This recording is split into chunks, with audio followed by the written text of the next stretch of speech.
রামপালজি মহারাজ এমন একজন মহান সন্ত যিনি তার সদ্ভক্তি, তত্ত্বজ্ঞান, করুণা এবং সেবার মাধ্যমে সমাজে এক নতুন দৃষ্টান্ত স্থাপন করেছেন। সন্ত রামপালজি মহারাজের নেতৃত্বে তার সকল সতলোক আশ্রম থেকে সমাজ কল্যাণের অসাধারণ কাজ সমাজকে সোনালী ভবিষ্যতের এক নতুন আশা দেখিয়েছে। সন্ত রামপালজি মহারাজের কাছ থেকে নাম দীক্ষা গ্রহণের পর লক্ষ লক্ষ মানুষের ক্যান্সার, এইডস ইত্যাদির মতো দুরারোগ্য রোগ সেরে গেছে। সন্তজির জ্ঞানে অনুপ্রাণিত হয়ে তার অনুগামীরা লক্ষ লক্ষ ইউনিট রক্তদান করেছেন। সন্তজি লক্ষ লক্ষ বোন ও কন্যার যৌতুক মুক্ত বিবাহ করিয়েছেন।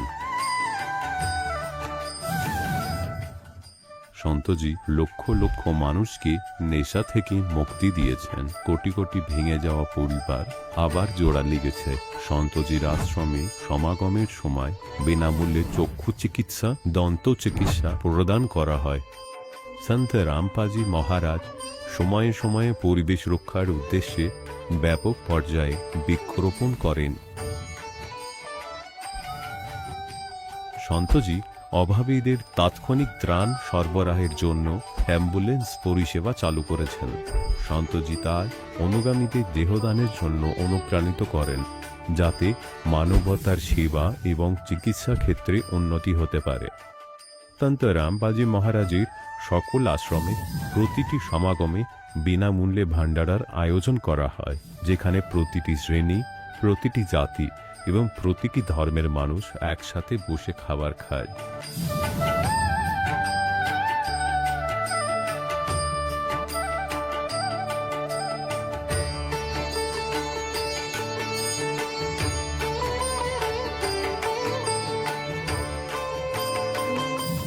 সন্ত রামপালজি মহারাজের অন্নপূর্ণ অভিযান গরিব ও অসহায় মানুষের জীবনে এক নতুন শক্তি ও আশার সঞ্চার করেছে। বাড়ি বাড়ি খাদ্য সামগ্রী এবং প্রয়োজনীয় সাহায্য পৌঁছে দিয়ে সন্ত রামপালজি মহারাজ মানুষকে দুঃখ ও অসহায়তার সঙ্গে লড়াই করার ক্ষমতা দিয়েছেন।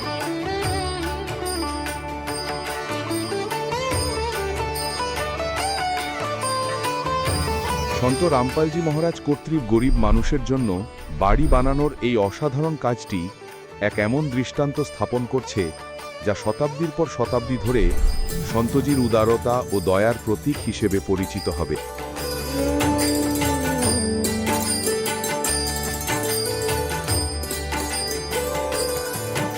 সন্ত রামপালজি মহারাজের আশ্রমে হাজার হাজার বয়স্ক মানুষ সম্মান এবং ভালোবাসার সাথে জীবনযাপনের সুযোগ পান।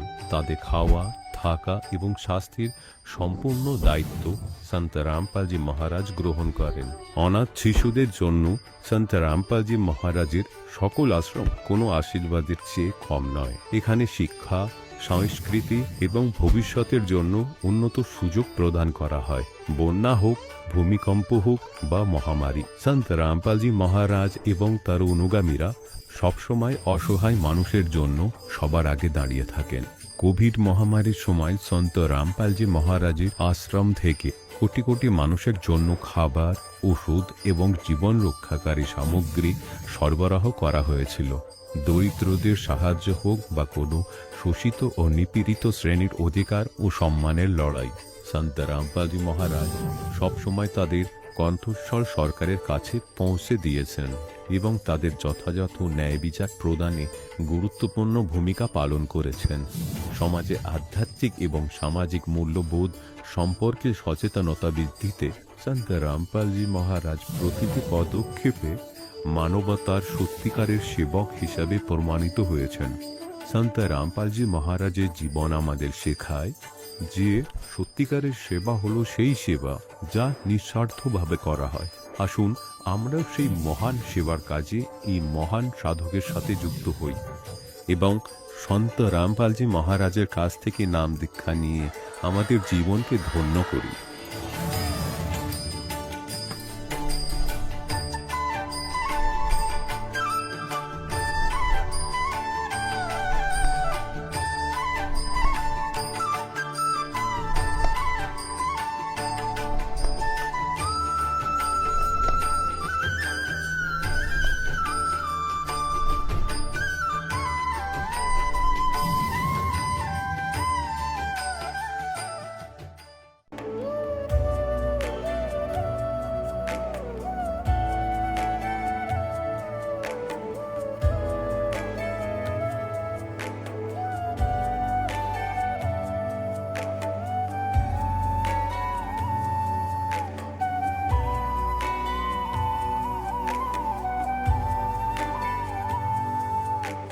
পবিত্র শ্রীমদ্ ভাগবত গীতা, পবিত্র 4 বেদ, পবিত্র কুরআন শরীফ, পবিত্র বাইবেল, পবিত্র গুরু গ্রন্থ সাহেব, পবিত্র কবীর সাগরের বাণীতে লুকিয়ে থাকা গূঢ় রহস্য অর্থাৎ তত্ত্বজ্ঞান জানার জন্য অবশ্যই শুনুন জগৎগুরু তত্ত্বদর্শী সন্ত রামপালজি মহারাজের অমৃত প্রবচন। নমস্কার দর্শকবৃন্দ, আজ আমরা আপনাদের সামনে তুলে ধরছি মন্দিরা হালদার মহিলার এক অনুপ্রেরণামূলক অভিজ্ঞতা, যিনি পশ্চিমবঙ্গ কলকাতা থেকে এসেছেন। তিনি একসময় হিন্দু ধর্মের বিভিন্ন দেব দেবতার পূজা অর্চনা, ব্রত ও তীর্থযাত্রায় বিশ্বাসী ছিলেন, কিন্তু জীবনের নানা সমস্যার সমাধান না পেয়ে তিনি সন্ত রামপালজি মহারাজের জ্ঞানমূলক বই পড়তে শুরু করেন। 2019 সালের 16 জানুয়ারি তিনি সন্ত রামপালজি মহারাজের কাছ থেকে নাম দীক্ষা গ্রহণ করেন এবং তারপর থেকেই তার জীবন এক নতুন মোড় নেয়। অসংখ্য শারীরিক, মানসিক ও পারিবারিক সমস্যার সমাধান তিনি পেয়েছেন গুরুজির আশীর্বাদে। তার কথায় শুধুমাত্র নাম দীক্ষা গ্রহণ করেই তিনি অসুস্থতা থেকে মুক্তি পেয়েছেন, পরিবারে শান্তি ফিরেছে এবং পড়াশোনায় অভূতপূর্ব উন্নতি করেছেন। আজকের এই সাক্ষাৎকারে তিনি যুব সমাজের উদ্দেশ্যে এক গুরুত্বপূর্ণ বার্তা দিয়েছেন। আপনারাও একবার গুরুজির সৎসঙ্গ শুনুন, তার লেখা পবিত্র গ্রন্থগুলি পড়ুন। সাক্ষাৎকারটি সম্পূর্ণ দেখার অনুরোধ রইল। নমস্কার। নমস্কার, আপনার নাম কি? আমার নাম মন্দিরা হালদার। আপনি কোথা থেকে এসেছেন? আমি ওয়েস্ট বেঙ্গল কলকাতা থেকে এসেছি। আপনি কবে সন্ত রামপালজি মহারাজের কাছ থেকে নাম দীক্ষা নিয়েছেন? আমি 2019 জানুয়ারি 16 তারিখে নাম দীক্ষা নিয়েছি। সন্ত রামপালজি মহারাজের কাছ থেকে নাম দীক্ষা নেওয়ার আগে আপনি কি কোনো ভক্তি সাধনা করতেন? আমি বিভিন্ন দেবী দেবতার ভক্তি সাধনা করতাম। হিন্দু ধর্মে থেকে বিলং করার জন্য যাবতীয় যে সাধনাগুলো আমাদের হিন্দু ধর্মে রয়েছে সেই সব সাধনাই আমরা করতাম। পারিবারিক যে আমাদের পূর্বপুরুষ যে পুজো পাঠ রয়েছে সেইগুলোও করা হতো এবং আমার একটা রুটিন ছিল, ডেলি রুটিন। প্রত্যেক দিন হলো রুটিন মাফিক আমি ভগবদ্গীতাও পাঠ করতাম।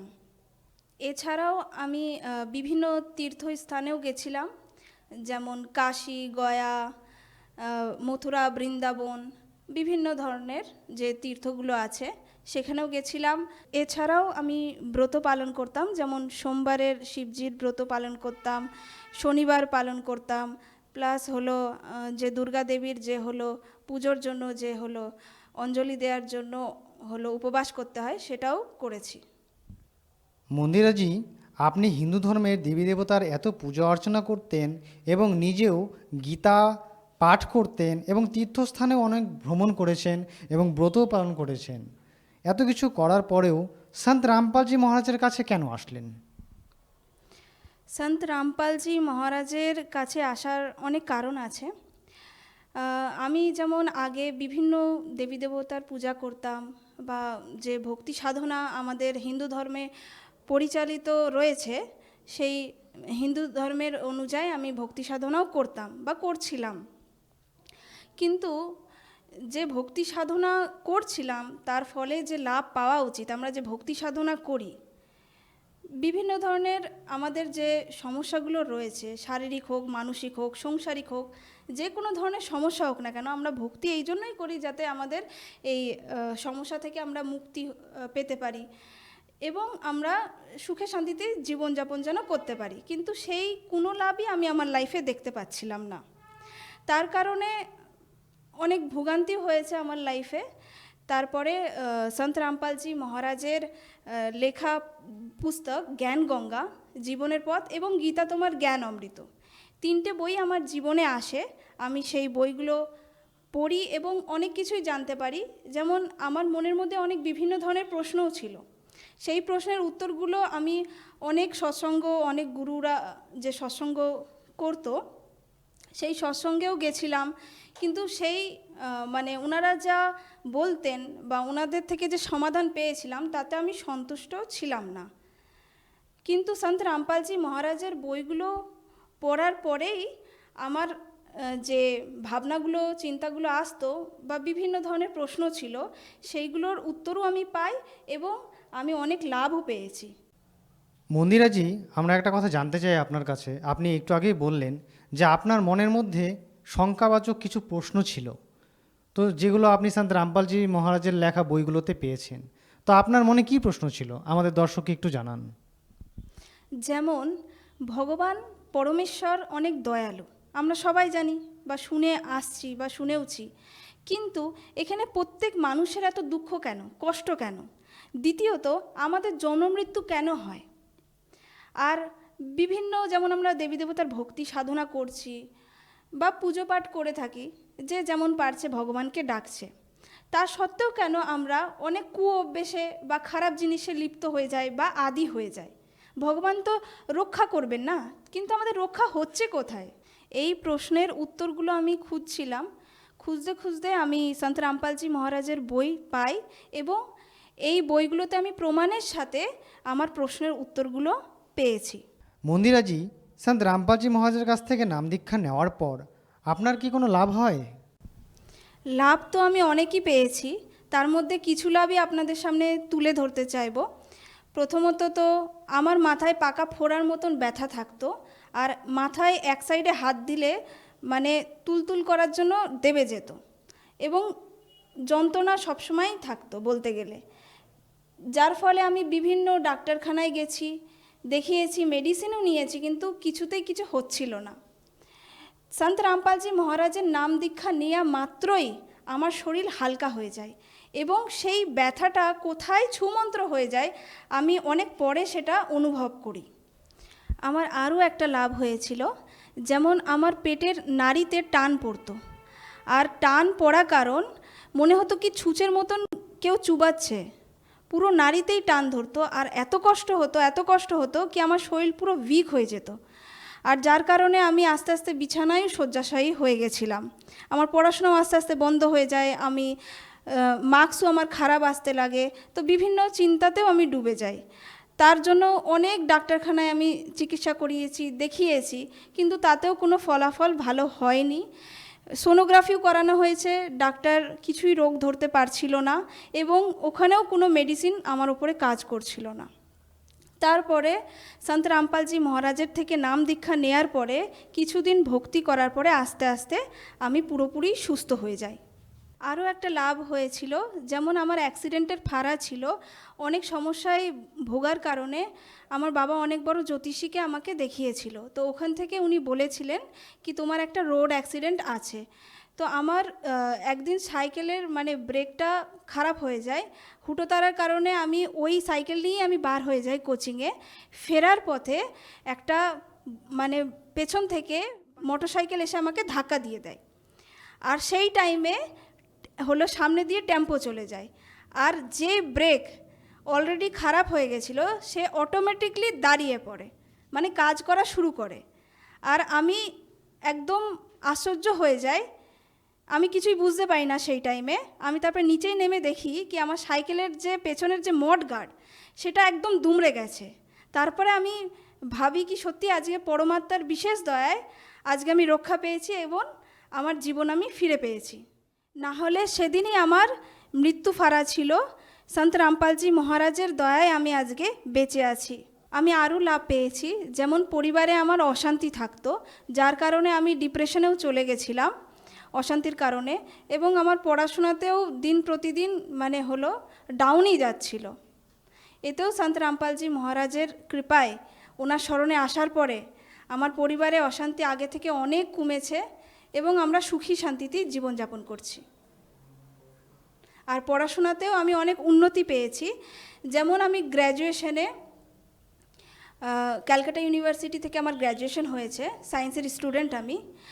তো প্রথমে আমি পড়াশোনা করতাম, মনোযোগ হতো না বা অনেক বিভিন্ন সমস্যার কারণে আমার ভালো ফলাফলও আমি পেতাম না, কিন্তু সন্ত রামপালজি মহারাজের বিশেষ কৃপায় ওনার স্মরণে আসার পরে আমার পড়াশোনাতে অনেক উন্নতি হয়। আমি ভালো র্যাঙ্ক করে বার হই ক্যালকাটা ইউনিভার্সিটি থেকে। তারপরে আমি আমার এন্ট্রান্স এক্সাম দিই আমার MBA পরীক্ষার জন্য, আর এবং ওখানেও বিশেষ কৃপায় সন্ত রামপালজি মহারাজের বিশেষ কৃপায় আমার আর্মি ইনস্টিটিউটে হলো চান্স হয়, সিলেক্ট হই আমি, এবং আমার পড়াশোনা এখনও কন্টিনিউ চলছে। আরও একটা লাভ হলো, একদিন আমি অনেক ভারী জিনিস তুলছিলাম, যার ফলে মাজা থেকে নিয়ে বেকায়দায় আমার পেশিতে, মাজা থেকে নিয়ে থাইয়ের পেশিতে লেগে যায়। লাগার কারণে আমি পা কিছুতেই রাখতে পারছিলাম না, এতটাই যন্ত্রণা হচ্ছিল। আর তার কারণে আমার অনেক দিন ভোগান্তিও হয় এবং মেডিসিনও নিয়েছিলাম, ডাক্তারখানায়ও আমি দেখাই, কিন্তু কিছুতেই কিছু হচ্ছিল না। তারপরে আমি আশ্রমে গুরুজির কাছে, সন্ত রামপালজি মহারাজের কাছে আমি প্রার্থনা জানাই। ওখান থেকে আদেশ আসে গুরুজির কি বেটা ভক্তি করো, সব কিছু ঠিক হয়ে যাবে। সেই মতন আমি আমার ভক্তি বাড়িয়ে দিই পরমাত্মার দয়ায়, এবং কিছুদিনের মধ্যে আমি আস্তে আস্তে সুস্থ হয়ে যাই, আবার আমি আমার ভালোভাবে চলাফেরা করতে পারি।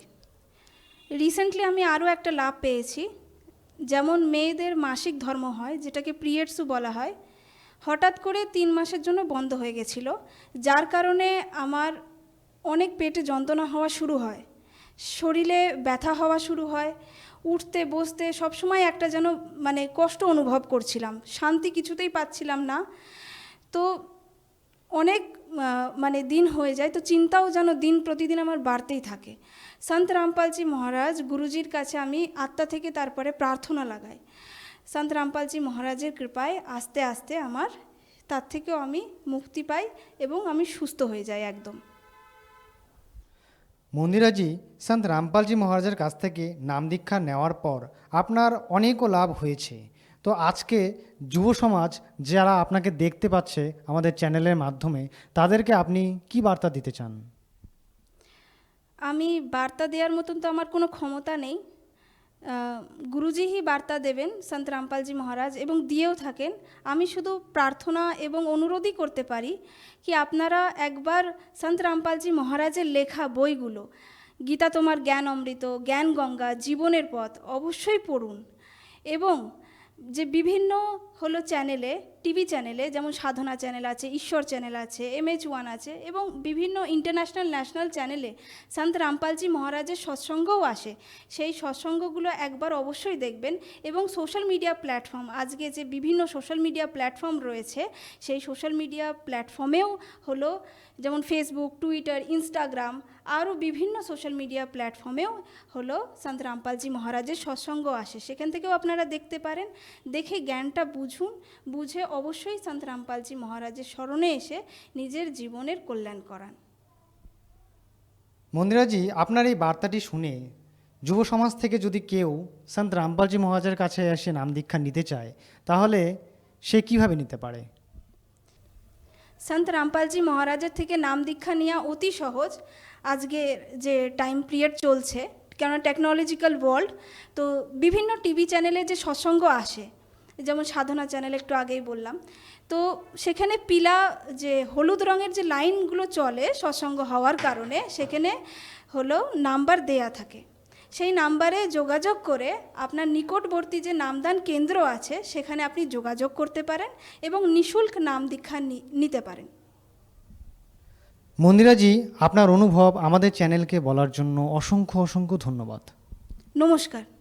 দর্শকগণ, এখন আপনি শুনলেন সন্ত রামপালজি মহারাজের থেকে দীক্ষা গ্রহণ করে সুখী হওয়া ভক্তের অভিজ্ঞতা। এখন দেখুন জগৎগুরু তত্ত্বদর্শী সন্ত রামপালজি মহারাজের মঙ্গল প্রবচন। কর্ম, ভাগ্য কর্মে আর কোনো সংকট থাকলে সেটাও সাথে সাথে সমাপ্ত করে দেয়া হবে। তাই এখানে পরমাত্মা বলেন যে জ্ঞান সম্পূর্ণ হুয়া नहीं और हृदय नहीं छदाया और देखा देखी भक्ति का रंग नहीं ठहराया। এই জন্য আপনাদের এখানে ডেকে এই জ্ঞান দেওয়া হয়। তো পুণ্যাত্মারা যারাই এখানে আসে তা সে কোনো দুঃখেই এসেছে। কেউ কোনো ভক্তের প্রার্থনা করায় যে চলুন সৎসঙ্গ, অন্তত শুনবেন আপনি, ফলে তার জন্য ওটা বরদান হবে এখানে যে কোনো কারণে যে আসবে। এবং আত্মার তো পরমাত্মার প্রতি টান রয়েছেই, যুগ যুগ ধরে খুঁজছে পরমাত্মাকে। সে পেল না, সে অনেক কয়টি তার শরীর ভুগলো, ঋষি হয়ে তপস্যাও সে করে দেখলো, এক পায়ে ওপর দাঁড়িয়ে তপস্যা সে করে দেখলো, বসে তপস্যা করে দেখলো, ধুনি লাগিয়ে সে ব্যর্থ চেষ্টা করেও দেখে নিল। রাজত্ব ত্যাগ করে জঙ্গলে চলে গেল, অর্থাৎ পরমাত্মাকে পাওয়ার জন্য সে যুগ যুগ ধরে প্রচেষ্টাশীল রইল। কিন্তু कहते हैं वस्तु कहाँ खोजे कहाँ, किस विद लग गए हाथ, एक पलक में पाइयो बेदी ले लो साथ। বস্তু কোথায় আর খুঁজছে কোথায়, কি করে নাগাল পাবে? সমাধান বলছেন যে এক পলকে পেয়ে যাবে। এবং তত্ত্ব ভেদী অর্থাৎ বাখবর তত্ত্বদর্শী সন্ত ওনার সঙ্গ করে নাও, তারপর এক পলকে ওই বস্তু আপনি প্রাপ্ত করতে পারবেন। উদাহরণের জন্য, এক সময় খুব বড় ধনী ব্যক্তি ছিল, পুরনো সময়ের কথা। তো সেই সময় ব্যাংক থাকতো না, এরকম কোনো লকারও ছিল না। মাটির নিচে গর্ত খুঁড়ে এক বিশেষ চিহ্ন দিয়ে রাখা হতো, তাতে ধন পুঁতে রাখা হতো চুরির ভয়ে। এক ধনী ব্যক্তি তার জমিতে পুঁতে রাখা সেই ধন, এটা একটা কোড ওয়ার্ডে একটা প্যাডে লিখে দিল, খাতাতে। আর বাচ্চাদের বলে দিল যে বাবা, আমি সমস্ত কিছু যা পুঁতে রেখেছি, ওই ধন চিহ্ন দিয়ে পুঁতে রেখেছি, চিন্তা করবে না, তোমরা পেয়ে যাবে ঠিক। আর যদি আমার হঠাৎ মৃত্যু হয়েও যায়, আমি লিখে দিয়েছি, তোমরা ঠিক পেয়ে যাবে। এখন তোমাদেরকে দেব না, কেননা তোমরা নষ্ট করে ফেলবে। কিছুদিনের মধ্যেই ওই ধনী ব্যক্তির মৃত্যু হয়ে গেল। পিতার অন্তিম সৎকার করার পরে তারা দেখলো যে বাবা তো বলেছিল আমাদের প্রচুর পরিমাণে ধন দাবিয়ে রাখা আছে, তো নিশ্চয়ই কোথাও লেখা আছে। তারা সমস্ত খাতা অর্থাৎ প্যাড, ওই ডায়েরিগুলো দেখলো। একটার মধ্যে লেখা দেখলো যে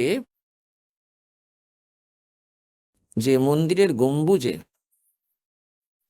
এত টাকা, এত রূপো, এত সোনার আভূষণ গয়না দাবিয়ে রাখা আছে। ওতে লেখা ছিল যে চাঁদনি চৌদস, চাঁদনি চৌদস, রাত্রি 12টায় মন্দিরের গম্বুজে এতটা ধন পুঁতে রাখা আছে। ওই ধনী ব্যক্তিটি নিজেরই উঠোনে একটা মন্দির বানিয়েছিলেন তাদের পুজোর জন্য। তো তার সন্তানরা মন্দিরের গম্বুজটাকে ভেঙে দিল, তাতে কিছুই পেল না, হতাশ হয়ে গেল। বাবাকেই দুষতে লাগলো যে যে বাবা ভুল ইন্ডিকেশন দিয়েছেন, এখানে ধন তো পেলামই না, এত ধন কোথায় আছে, বলে গেছে আমরা তো কাঙাল হয়ে যাব, পথে বসতে হবে। এই ভেবে তাদের অবস্থা খারাপ হলো। তাদের পিতার এক বন্ধু ছিল, সেও ধনী, সেও শোক প্রকাশ করার জন্য আসলো। ছেলেরা তার পিতার বন্ধুর কাছে সমস্ত দুঃখ জানালো যে আমাদের বাবা মিথ্যা বলে গেছেন, মিথ্যে স্থান বলে দিলেন, ওখানে ধন আমরা পাইনি আঙ্কেল। তো তাদের আঙ্কেল বলতে লাগলো যে বাবা, আমাকে দেখাও কোথায় লিখেছেন তোমার পিতা। সে পড়ল যে যে রাত্রি 12টা বেজে চাঁদনি চৌদস গম্বুজ, মন্দিরের গম্বুজে এত টাকা, এত রূপো, এত সোনা পুঁতে রাখা আছে। তো তার বন্ধু বলল ওই ছেলেদেরকে যে বাবা, এক কাজ করো, এই মন্দিরের গম্বুজটাকে যথাস্থান বানিয়ে দাও, যেমনটা আগে ছিল। তারপর আমি বলছি ওই ধন কোথায় আছে। তার ছেলেরা আবার ওই রকমই বানিয়ে দিল। এবং যখন ওই চাঁদনি চৌদস এলো, ওই ব্যক্তিটি আসলো এবং যেখানে চাঁদের জ্যোৎস্নায় আলোয় গম্বুজের ছায়া উঠোনে পড়ছিল, ওখানে গম্বুজের যে চিহ্ন তৈরি হয়েছিল ছায়ার, ওখানে চিহ্ন দিয়ে দিল যে এখানে খুঁড়ো। তারা ওই স্থানে খুঁড়লো, ওই ধন যেইকে সেই পেয়ে গেল। তাই এখানে পরমাত্মা বলছেন যে আমাদের যে সৎগ্রন্থ আছে এবং মহাপুরুষদের যে বাণী আছে, এগুলি কোড ওয়ার্ডে আছে, সাংকেতিক শব্দ আছে। আর আপনাদের জন্য লুকিয়ে রাখা ছিল এই ধন আজকের এই মধ্যম প্রজন্মের জন্য।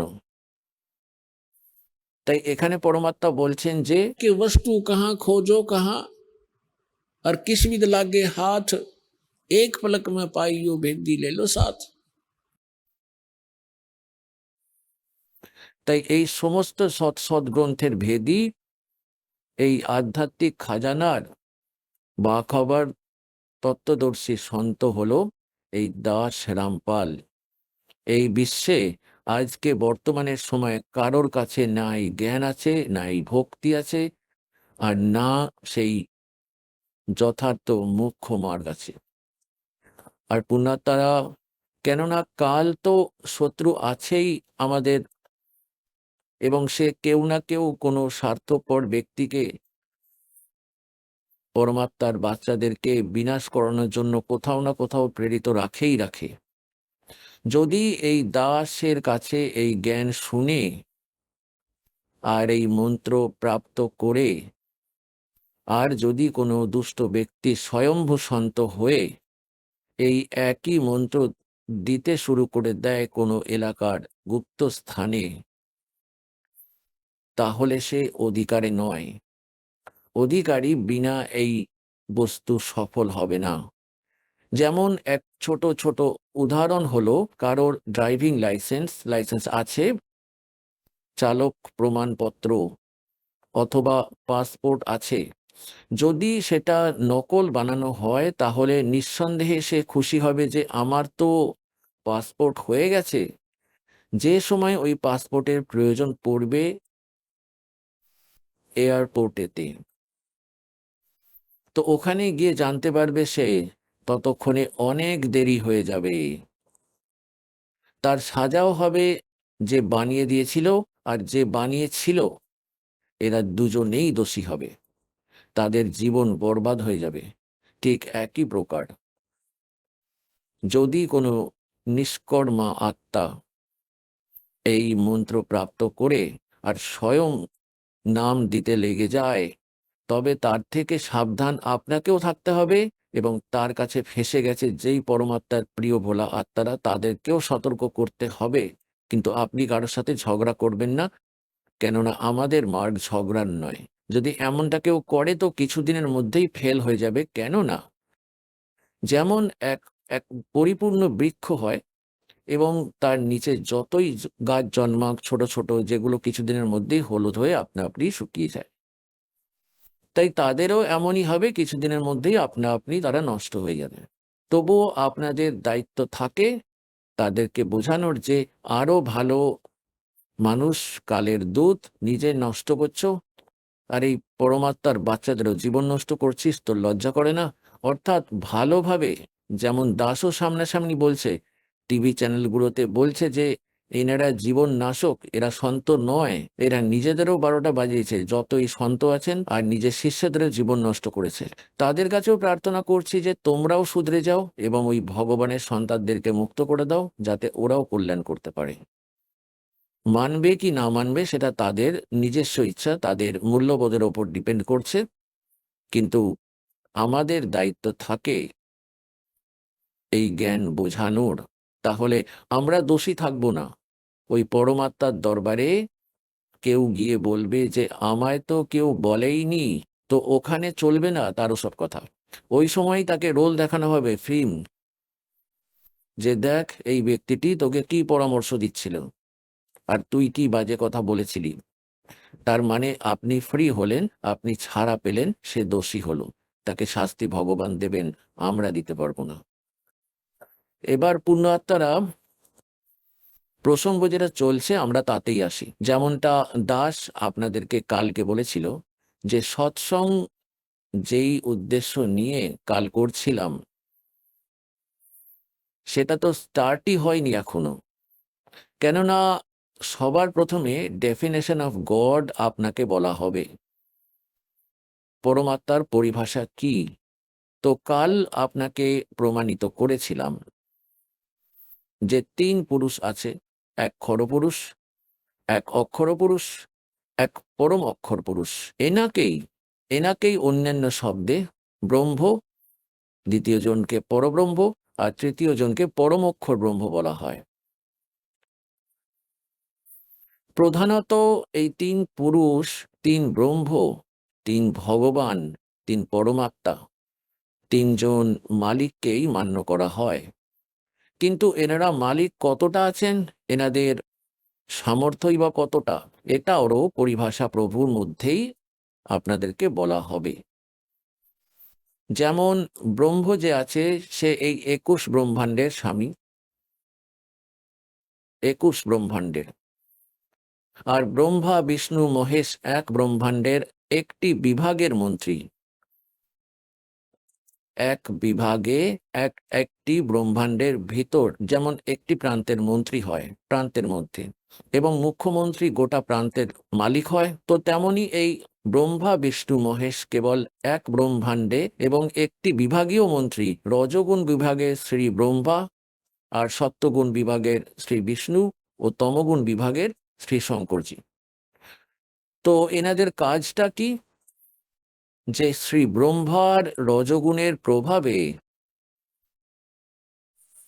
সকল প্রাণী সন্তান উৎপত্তি করে, এবং এখানকার এই নকল সুখ সুবিধাগুলি, মিথ্যে সুখ, বাড়ি বাংলো, গাড়ি, ভালো পোস্ট, কোনো মন্ত্রী পদ প্রাপ্ত করব, এইসব ওই গুণের প্রেরণায় প্রেরিত হয়েই এই জীব ইচ্ছা করে থাকে।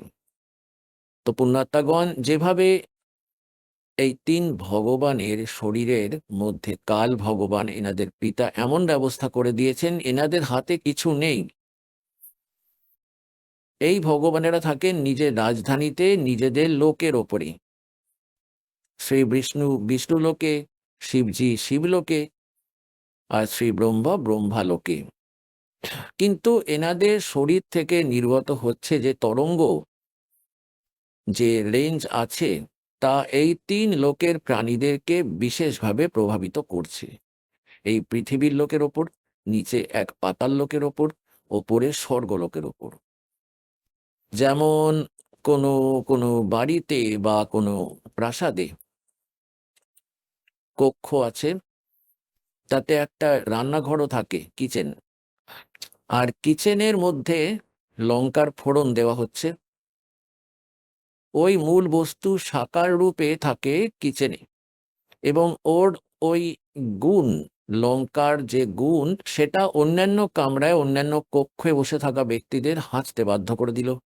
এবার হাঁচি এলে তাদের হাতে নেই তা আটকাবে, এবং হাঁচি আসলো তার কারণ কি ছিল, যে ওই লঙ্কার ওই তরঙ্গ এসে, রেঞ্জ এসে প্রভাবিত করে দিল, ফলে সবার হাঁচি শুরু হয়ে গেল। এই জীবের ক্ষমতার বাইরে ওটা আটকানো। একই প্রকার ব্রহ্মা বিষ্ণু মহেশকে এই কাল ভগবান নিজের স্বার্থর জন্য নিজের পুত্রের রূপে উৎপন্ন করে এখানকার প্রধান বানিয়ে দিল। এই 3 দেবতা প্রধান এই কালের,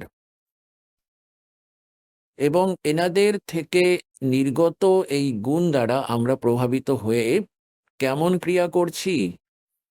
ব্রহ্মাজির শরীর থেকে নির্গত ওই রেঞ্জ দ্বারা, ওনার তরঙ্গ দ্বারা আমরা প্রভাবিত হয়ে সন্তান উৎপত্তি করে থাকি। এখানকার অর্থহীন রাজপাঠের ইচ্ছে করে থাকি, বড় বাড়ি চাইছি, বড় বাংলো চাইছি, বড় কার চাইছি। তার জন্য আমাদেরকে যতই অনর্থ করতে হোক, তা সে ঘুষ দিতে হোক, অথবা 2 2 5 করতে হোক, অথবা জালিয়াতি করতে হোক, নিজেদের কর্ম খারাপ করতে থাকবো। জীব যতক্ষণ এই পরমাত্মার অ্যান্টিবায়োটিক এই ক্যাপসুল খাবে না, এই জ্ঞান এবং এই মন্ত্র জপ না করবে, ততক্ষণ এদের ওপর ওটা প্রভাবিত থাকবে। এবং যখনই অ্যান্টিবায়োটিক আপনার জ্ঞান মিলবে, আপনার সমাধান মিলবে, তারপর এটা নিষ্ক্রিয় হয়ে যাবে। আর বিষ্ণুজির সত্যগুণের প্রভাবে আমাদের এখানে মোহ মমতা আছে একে অপরের মধ্যে, ভাই বোনের ভালোবাসা। মাতা পিতার প্রতি মমতা, পতি পত্নীর মোহ, সম্পত্তির প্রতি নিজের ধারণা দৃঢ় করা যে আমার, এটা আমার। ফলে এটা জীবের ক্ষমতায় নেই যে মন সরিয়ে নিতে পারবে। আর ভগবান শঙ্করের কথা তো আপনারা জানেনই, তমগুণী, এবং তিনি কি করেন? সংহার করেন। এমনটা কেন করেন? যা কিছু সমস্ত কাজ আপনাদেরকে দিয়ে বাই ফোর্স করানো হচ্ছে, বাই ফোর্স। আপনাদের হাতে নেই কোনো কিছুই। যা কিছু করছেন করাচ্ছেন এই কাল ভগবান, সে এক এমন মাধ্যম বানিয়ে রেখেছে যে জীব বিবশ হয়ে সমস্ত কর্ম করতে থাকে। এখন পরমাত্মা তার প্রিয় আত্মা ধর্মদাসজিকে এই কালের ডেফিনেশন বলেছেন। কি ডেফিনেশন বলেছেন? যে যেভাবে কসাই ছাগল পোষে, যেমন কসাই ছাগল পোষে, তো সে কি করে? যাদের খুব খুব ভালো বড় সেল হয়, তারা কি করে? একটা অনেক বড় চারণভূমি কিনে নেয় এবং ওই মধ্যে ওই ছাগলদেরকে ছেড়ে দেয় এবং তার ভিতরেই একটা পুকুর বানিয়ে নেয়। তার ভিতরেই একটা শেড লাগিয়ে দেয় গরম ঠান্ডা বৃষ্টি থেকে বাঁচার জন্য, আর নিজেও তাদের দেখাশোনা করার জন্য প্রায়ই যায়। এবার ওই অবোধ ছাগলগুলি ওই সমস্ত সুবিধা প্রাপ্ত করে এটা মনে করে যে আমাদের এই যে মালিক, তিনি খুবই দয়ালু, বড়ই সৎ ব্যক্তি। দেখো তো আমাদের কত কেয়ার টেক করে, আমাদের সুবিধার জন্য কত খেয়াল রাখে সে। এবং ওরা দেখা মাত্রই তাকে একজন সৎ ব্যক্তি ও তাদের ভালো স্বামী মনে করে। যখন সে ওটার ভেতরে যায়, তাদের ওই স্থানে যখন কসাই যায়, তখন তার কাছে দৌড়ে আসে, তাকে সৎ ব্যক্তি মনে করে।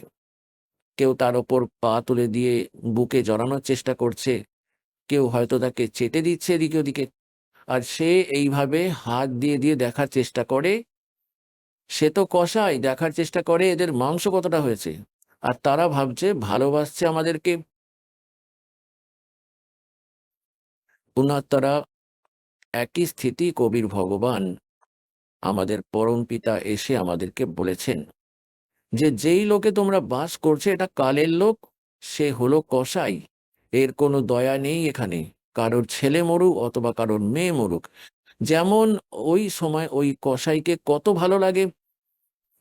আর যখন তার কোথাও থেকে অর্ডার আসে 20টা ছাগল চাই, তখন সে দেখে না যে কার মেয়ে মরবে বা কার ছেলে মরবে। একটা লাঠি ধরে আর বের করে নেয় তাদের মধ্যে মোটা মোটা বেছে বেছে। আর বাকিরা কাঁদতে থাকে, পালাতে থাকে, ম্যামে ডাকতে থাকে। তারা জেনে যায় যে এরা গেল, এদের রক্ষে নেই আর। আভাস তাদের আত্মাও পেয়ে যায়। তো ওই সময় তাদের বুদ্ধি কাজ করে না যে এই মালিক সেই বের করে নিয়ে যাচ্ছে, তাহলে কেমন ভালো মানুষ হলো। একই প্রকার পরমাত্মা মনে করিয়ে দিচ্ছেন আমাদেরকে যে আপনারা এই কালের জালকে বুঝতে পারেননি, তাই পরমাত্মা এসে কালের জাল আমাদেরকে বুঝিয়েছেন। আর বলেছেন যে আপনারা দেখছেন যেমন এখানে কত ভালো এই মেওয়া আছে, এই ড্রাই ফ্রুট আছে, কাজু আছে, কিশমিশ, আপেল, লেবু, ফল আছে। আর কত ভালো এখানকার আবহাওয়া, কত ভালো এই ফল ধরে আছে, সুন্দর ফসল আছে, সুন্দর শীতল হাওয়া বইতে থাকে, এখানে বর্ষা হয়, সময় মতো সূর্যোদয় হচ্ছে, অস্তও যাচ্ছে। তো এই সুবিধাগুলো দেখেই আমরা ভেবে বসি যে তিনি তো বড়ই দয়ালু ভগবান, দেখো আমাদেরকে কত সুবিধা দিয়ে রেখেছে। কিন্তু আমাদের বুদ্ধি ওখানে কাজ করা বন্ধ করে দিল যে এই একটি পরিবারের তিনজন সদস্য একসাথে অ্যাক্সিডেন্টে মারা যাচ্ছে। তখন কোথায় গেল ওই ভগবানের দয়ালু ভাব? তাই এখানে পরমাত্মা বলছেন এই কাল ভগবান নিজের ভুলের কারণে এক অভিশাপ পেয়েছে। 1,00,000 মানব শরীরধারী প্রাণীদের সূক্ষ্ম শরীর থেকে নিঃসৃত ময়লা আহার করবার। এবার পুণ্যাত্মাগণ, যেমন এই শরীর এটা তো এখানেই রয়ে যায়, যেমন বাদামের ওপরে একটা কভার থাকে, ওই কভারটাকে খাওয়া যায় না, তার ভিতরে দানা থাকে। একই প্রকার আমাদের এই স্থূল শরীরের নিচে একটা সূক্ষ্ম শরীর আছে, আর ওই সূক্ষ্ম শরীরের মধ্যে যেটাই আমাদের স্থূল শরীরের মধ্যে খাই, স্বাদ গ্রহণ করি, আনন্দ নিই, অকাজ করে, সুলফা, মদ, তামাক, তামাক সেবন করে তার কিছু অংশ, কিছুটা ওই সূক্ষ্ম শরীরের মধ্যে গিয়ে জমা হয়, এবং ওই সূক্ষ্ম শরীরের মধ্যে এই জীব মরে না, এবং সূক্ষ্ম শরীর তাড়াতাড়ি নষ্টও হয় না। এই স্থূল শরীর এখানে কভারটাকে ছেড়ে রেখে ভিতর থেকে দানাটা নিয়ে গিয়ে এক তপ্তশিলা আছে এই কাল ভগবানের 21তম ব্রহ্মাণ্ডে, এবং ওটা আপনা আপনি প্রজ্বলিত থাকে। তার ওপর ফেলে দেওয়া হয়, তাতে এমন সিস্টেম করে রাখা আছে যে তাতে ওই জীব ছটফট করে, ওদের ক্ষমতা নিয়ে ওখান থেকে উঠে যাবে। ওভাবেই পড়ে পড়ে যেমন খই ভাজা হয় বালিতে, আপনা আপনি চটক বটক করে উঠবে, উঠবে, পড়বে, পড়বে, উঠবে, উঠতেই থাকবে। আর যে বেশি তামাক সেবন করেছে, অত্যাধিক কুকর্ম করেছে, বেশি মাংস খেয়েছে অথবা কেউ মদ পান করেছে, তাদের মধ্যে বেশি ময়লা থাকে, তাদেরকে বেশি সময় রাখে ময়লা নিঃসরণের জন্য। আর তারপর ওই এক 1,00,000 জীবের থেকে নিঃসৃত ময়লা অটোমেটিক তার একটা পাত্রে চলে যায়, আর তারপর ওই জীবকে ওখান থেকে উড়িয়ে দেওয়া হয়। এবার তারা এসে তারপর মাঝে শীতল এলাকায় এসে একটু নর্মাল হয়ে ধর্মরাজের দরবারে এসে পড়ে, গড়গড় করে পড়ে, যেমন বাজরা জোয়ার পড়ে যেভাবে থ্রেসারের মধ্যে দিয়ে বেরিয়ে। তো তো ওখানে গিয়ে তারপর লাইনে দাঁড় করিয়ে দেয় যে লাইন লাগাও, নিজেদের কর্ম অ্যাকাউন্ট করাও। আবার ওখানে গিয়ে ওই অ্যাকাউন্ট আলাদাভাবে হবে, তুই এত পাপ করেছিস, এত পুণ্য করেছিস, পুণ্যের জন্য স্বর্গে চল, পাপের জন্য নরকে চল, তারপর 84 লক্ষ জনিতে চল, এই চক্র যে কে সেই। सतगुरु आए दया करी ऐसे दीन दयाले बंदी छोड़ वृत्तास कहा जठरगनी प्रतिपाल। सतगुरु आए दया करी, পরমাত্মা স্বয়ং সদ্গুরু হয়ে আসলেন। সদ্গুরু মিন যিনি প্রকৃত জ্ঞান দেন, যথার্থ তথ্য দেন ভক্তির, যে আমরা কে, আমরা কোথা থেকে এসেছি, আমাদের এখানে উদ্দেশ্য কি বেঁচে থাকার, আমরা কেন মারা যাচ্ছি, কেন কষ্ট পাচ্ছি, কারোর পা কাটা যাচ্ছে, কেউ ক্যান্সারে ভুগছে, কারোর মুখের অবস্থা খারাপ হয়ে যাচ্ছে, কারোর প্যারালাইসিস হয়ে যাচ্ছে, কারোর ছেলে মারা গেছে, কারোর মেয়ে মারা গেছে, একই পরিবারের 4 জন সদস্য শেষ হয়ে যায়। এই লোকে তোমরা বাস করছো, কেননা আপনাদের বিকল্প জানা ছিল না। আর যেই নকল সন্তরা পরমাত্মার বাণী চুরি করে, এই রাধাস্বামী পন্থীরা, ধন ধন সদ্গুরু পন্থ, এই জয় গুরুদেব পন্থ, এই যে নিরঙ্কারী পন্থ, আর যতজন ওই অন্যান্য যে হিন্দু ধর্মের ঠিকাদার আছে, তারা কখনো জানে না কি হয়, এটা সবকটা কালের দূত, উল্টে দিচ্ছে আমাদেরকে। নিজেদেরই জ্ঞান ছিল না, এরা সত্যিটা আমাদেরকে বলতে পারেনি, কেননা সবাই কাল প্রেরিত ছিল। পুণ্যাত্মাগণ 600 বছর আগে ভগবান এসেছিলেন, আর ওই সময়ে তিনি নিজের অমৃত বাণীতে তার যথার্থ জ্ঞান বলেছিলেন। তিনি তার প্রিয় আত্মা ধর্মদাসজি সেগুলোকে লিপিবদ্ধ করলেন, যাকে সচিদানন্দ ঘনব্রহ্মের বাণী বলা হয়ে থাকে, যাকে আমরা কবির বাণী বলে থাকি। গীতা অধ্যায় নম্বর 4 শ্লোক নম্বর 32 এরই প্রমাণ আছে যে আজ অবধি আমি যত তোমাকে সাধনা বলেছি অর্জুন, 25 থেকে নিয়ে 31 অবধি, চতুর্থ অধ্যায়ের 25 থেকে নিয়ে 31 অবধি মন্ত্রতে, তো কেউ দেবতার পুজো করে, তো কেউ স্ব-অধ্যায় করে, কেউ প্রাণায়াম টানায়াম ইত্যাদি ক্রিয়া করে প্রসন্ন হচ্ছে, কেউ যোগ অভ্যাস করে, আর কেউ দেবতাদের পূজা অবধি সীমিত আছে। সবাই নিজের নিজের সাধনাকেই শ্রেষ্ঠ মনে করে, আপনাসক জানে। কিন্তু ওই পরমেশ্বরের নিজের মুখকমল দ্বারা যে যজ্ঞ ও ধার্মিক অনুষ্ঠানের বিষয়ে বলেছেন, বিস্তারপূর্বক দিয়েছেন, ওটাই তত্ত্বজ্ঞান। চতুর্থ অধ্যায় 32তম শ্লোকে, আবার চতুর্থ অধ্যায় 34তম শ্লোকে বলেছেন যে ওই তত্ত্বজ্ঞান যা ভগবান স্বয়ং এসে বলেছেন, নিজে বলেছেন, ওই জ্ঞান স্বয়ং কোনো তত্ত্বদর্শী সন্তের কাছে গিয়ে বোঝো, তাকে দণ্ডবত প্রণাম করলে, কপট ছেড়ে দিয়ে তাকে প্রশ্ন করলে, ওই তত্ত্বদর্শী সন্ত তোকে ওই তত্ত্বজ্ঞানের উপদেশ করবেন। ওই তত্ত্বজ্ঞানের মধ্যে পরমেশ্বর 600 বছর আগে এসেই জ্ঞান দিয়েছিলেন। আর যেমনটা পরমাত্মার লীলাতে লেখা আছে যে তিনি কেমন লীলা করেন, পরমাত্মাকে চেনার জন্য আমাদেরকে আমাদের ওই সৎ গ্রন্থগুলিকে পুনরায় দেখতে হবে, যেগুলিকে আমরা আজ অবধি শিরোধার্য মেনে এসেছি। পবিত্র হিন্দু ধর্মের মধ্যে আমরা 4 বেদকে সর্বশ্রেষ্ঠ বিশ্বাস করি। আর যেই কোনো সাধু সন্ত বেদের মন্ত্র বলে সংস্কৃতে এবং তার অনুবাদ আমাদের শোনাতে থাকলো। এখন আপনি শুনলেন সন্ত রামপালজি মহারাজের মঙ্গল প্রবচন। আসুন এখন শুনি সন্ত রামপালজি মহারাজের থেকে নাম দীক্ষা গ্রহণ করে এবং সদ্ভক্তি করে আশ্চর্যজনক লাভ অর্জনকারী অনুগামীদের অভিজ্ঞতা। নমস্কার দর্শকবৃন্দ, আজকের বিশেষ সাক্ষাৎকারে আমরা পেয়েছি মণিমোহন রায়কে, যিনি সন্ত রামপালজি মহারাজের কাছ থেকে নাম দীক্ষা গ্রহণ করেছেন। ছোটবেলা থেকেই ঈশ্বরের প্রতি গভীর আকর্ষণ অনুভব করে মণিমোহন বাবু বিভিন্ন ধর্মীয় স্থানে গিয়েছেন, নানা সাধনা ও উপাসনা করেছেন, কিন্তু শেষ পর্যন্ত সন্ত রামপালজি মহারাজের সৎসঙ্গ ও শিক্ষার মাধ্যমে প্রকৃত জ্ঞান ও পরম শান্তি খুঁজে পেয়েছেন। এই সাক্ষাৎকারে তিনি আমাদের জানাচ্ছেন কিভাবে তার আধ্যাত্মিক পথ চলা শুরু হয়, কিভাবে গুরুদেবের সান্নিধ্যে এসে তার জীবন পরিবর্তিত হয়েছে। চলুন শুনে নি তার অনুপ্রেরণামূলক অভিজ্ঞতা। নমস্কার স্যার। নমস্কার, আপনার নাম? মণিমোহন রায়, আপনি কোথা থেকে এসেছেন? পায়রাডাঙ্গা। সন্ত রামপালজি মহারাজের কাছ থেকে নাম দীক্ষা আপনি কবে নিয়েছেন? 21শে জুন 2024।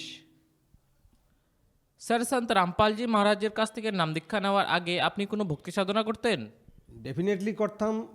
ছোটোবেলা থেকেই ঈশ্বরের প্রতি একটা টান ছিল, প্রবল টান ছিল। তার মা বাবাকে দেখতাম, মানে আমার মা মুখে মুখেই অনেক কিছু, রামায়ণ, মহাভারত, গীতা, তারপরে আরও অনেক ধর্মের কথা মুখে মুখে উচ্চারণ করতো, মানে বলতো, আমি শুনতাম।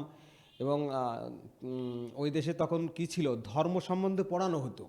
আর ওর জন্যই ছোটোবেলা থেকেই আমি খুব অ্যাট্রাক্টিভ ছিলাম যে রিয়েল গড কি, এবং বিবেকানন্দর প্রতি আমার একটা খুব আকর্ষণ ছিল। ইউপিতে গিয়েছি, তারপরে নবদ্বীপ গিয়েছি, নবদ্বীপ আপনার মায়াপুরে, নবদ্বীপ যে ইস্কনে গিয়েছি, ইস্কনে বহুবার গিয়েছি। এবং নাচা গানা, ওখানে পূজা করা, ওখানে থাকা, ওই হরে কৃষ্ণ যে বেদি দিয়ে করা, ঈশ্বরকে খোঁজার জন্য বারবার আকৃষ্ট হওয়া। এবং ওখানে গিয়ে যে সমস্ত জায়গায় ভক্তির আছে, যত বই আছে, ওই বইগুলো কিনতাম। বই কেনা আমার একটা ভক্তিমূলক বই কেনা আমার একটা টেন্ডেন্সি ছিল ছোটোবেলা থেকে। স্যার, আপনি ছোটবেলা থেকে বহু সাধনা করেছেন, বহু ভক্তি করেছেন এবং বহু জায়গায় ভ্রমণও করেছেন, যেরকম মায়াপুর, তারকেশ্বর, দক্ষিণেশ্বর, ইস্কন। তাহলে সন্ত রামপালজি মহারাজের কাছ থেকে নাম দীক্ষা নেওয়ার কী কারণ হলো? আসলে নাম দীক্ষা নেওয়ার আগেরও একটা কাহিনী আমার মনে পড়ছে। সেটা হচ্ছে, আমি একসময় সঞ্জিত রায় বলে একজন ভকতজি ছিলেন, উনি ওনার চায়ের দোকান। তো ওই চায়ের দোকানে একটু চা খাওয়ার প্রবণতা আমার বেশি, তো চা খেতে যেতাম। আর ওই সঞ্জিত ভগতজি সুন্দর করে গুরুজি সম্পর্কে বলতেন, কিন্তু প্রথম না আমি পাত্তা দেইনি, কারণ এরকম মনে হতো যে আমি মাস্টার ডিগ্রি গ্র্যাজুয়েট করা মানুষ, একটা চায়ের দোকানওয়ালা এইসব বলছে। হ্যাঁ, এই যে এই ইগোটা সঞ্জিতদার কাছে সত্যি লট অফ থ্যাঙ্কস, কারণ আমাকে প্রথমেই এই ইগোর প্রতি আঘাত দেয়নি। কারণ মালিকের দয়ায় পরে গিয়ে বুঝলাম যে সঞ্জিতদার মধ্যে দিয়ে মালিকের কৃপা বর্ষণ হচ্ছে, আর সে আমাকে আস্তে আস্তে আস্তে আস্তে আস্তে বোঝানোর চেষ্টা করছে। তারপর একদিন সঞ্জিতদার দোকানে গেলাম, গিয়ে বললাম যে সঞ্জিতদা আজকে কোথাও কি, সেদিনকে রবিবার ছিল, আর আমি জানতাম যে রবিবার করেই সঞ্জিতদা যায়। তা আমি সঞ্জিতদাকে বললাম আজকে কোথাও আছে কি, যদি থাকে তাহলে আমি যাব। ওই যে যাওয়া শুরু হলো, সেদিনকে নিয়ে যাওয়া হলো আমার পায়রাডাঙ্গা স্টেশনের পরে স্টেশন চাকদা। ওই দিনে গিয়ে গুরুজির বাণীগুলো দেখে, গুরুজির ভক্তি, ওনার যে সৎসঙ্গের যে পাওয়ার, সন্ত রামপালজির যে সৎসঙ্গের যে পাওয়ার, যে ডেপনেস, যে inner meaning, A lot of power, আমি থমকে গেলাম। ওদিনে আমার ভিতরে এমন কিছু ইন্ডিকেট করছিল, আমার প্রত্যেকটা শিরা উপশিরা প্রত্যেকটা মানে মানে কোষে, মানে কোষ তো শক্তির ফোয়ারা, মানে সোর্স অফ পাওয়ার, প্রত্যেকটা কোষ যেন আমার ভিতর দিয়ে গুরুজির হচ্ছে, মানে সৎসঙ্গের যে পাওয়ার আমি মুখে শুনেছি, কিন্তু আমি অনুভব করেছি সেদিন গিয়ে যে সৎসঙ্গের পাওয়ার। এই যে শুনেছি যে হরিনামের সুধাসিন্ধু পান করিলে তার এক বিন্দু ভবব্যাধি হয় আরাম, ভবব্যাধি হয় আরাম। কিন্তু সেদিনকে দেখেছি যে এই সৎসঙ্গের যে পাওয়ার, এই পাওয়ার হচ্ছে স্বয়ং ঈশ্বরের সাথে কানেক্ট হওয়া, তার সাথে তার সঙ্গে রিলেশনশিপ বিল্ড হওয়া, গুরুজির প্রতি যে রিলেশান, তার পরমাত্মার প্রতি যে ভক্তের যে রিলেশান, শিষ্য যে রিলেশান, সেটা যুগে যুগে যে ছিল তার পাওয়ার, সেদিনকে এসে বুঝতে পেরেছি যে আমি আর মানে মালিক বি মিল গিয়া ঠিকানা বি মিল গিয়া, ঠিকানায় মিলেছে, মালিক মিলেছে, এই যে পরম শান্তি, এটা মানে সেদিনকে মনে হচ্ছিল, মানে কি মনে হচ্ছিল যে সত্যিই মানে পরম সুখ, পরম প্রাপ্তি, এটা আমার সেদিনকে মনে হচ্ছিল যে আজ আমি পেয়েছি। তো আমি বললাম যে এরকম নেপালে যাব। তো তার আগে আমার ছেলে আবার রামকৃষ্ণ মিশনের পরে ওর কিছুদিন ছুটির জন্য আমার স্ত্রী ছুটি কাটিয়েছিলেন। তো বলছে যে কিছুদিন আগে ছেলের জন্য ছুটি নিলাম, তো আবার আমি ছুটি পাবো কি? আমি বললাম যে দেখো, আমি একটা জিনিস বিশ্বাস করছি যে গুরুজির নাম করে যদি কোনো কিছু করা যায়, গুরুজির কাছে যদি আর্জি জানানো যায় মন থেকে, ভিতর থেকে, তাহলে মনে হয় তুমি পাবে। তো এই বিশ্বাসে আমি বললাম যে তুমি ছুটি নাও না। তো ভয়ে ভয়ে বললো, আর ছুটি হয়ে গেল মালিকের দয়ায়। গেলাম নেপালে গিয়ে সেখানেও প্রথম দিন তো দেখাশোনার পর বলছে যে তুমি নাও, আমি নেব না।